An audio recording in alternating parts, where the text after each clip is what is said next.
Good day mga boss. Update dito sa made to order unit ni Bossing from Hawaii mga boss. Yan, ito na po ang almost done na siya. Yan. So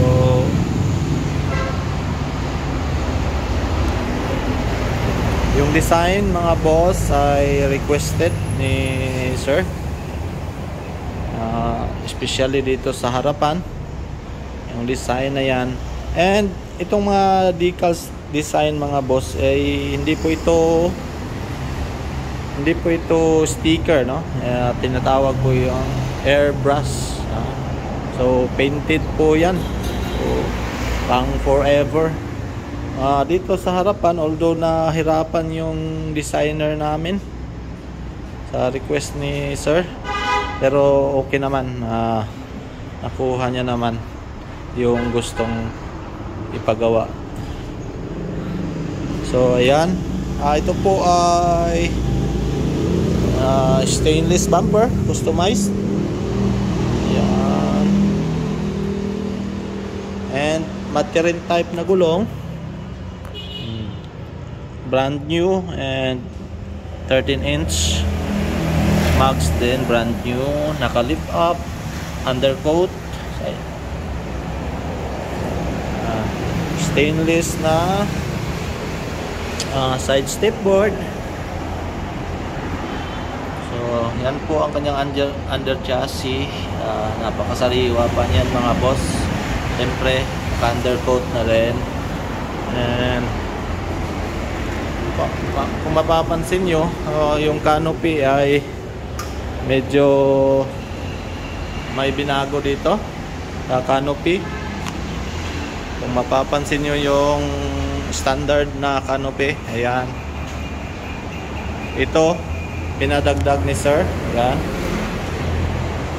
pinadagdagan niya dyan, tapos tinanggal yung handle doon sa ibabaw. Siyempre fully ano po yan mga boss, steel, and mayroon ditong curtain kapag uulan. So yan, naka zipper lang din yan, and nagpadagdag si sir ng sandalan sa upuan. Ayan,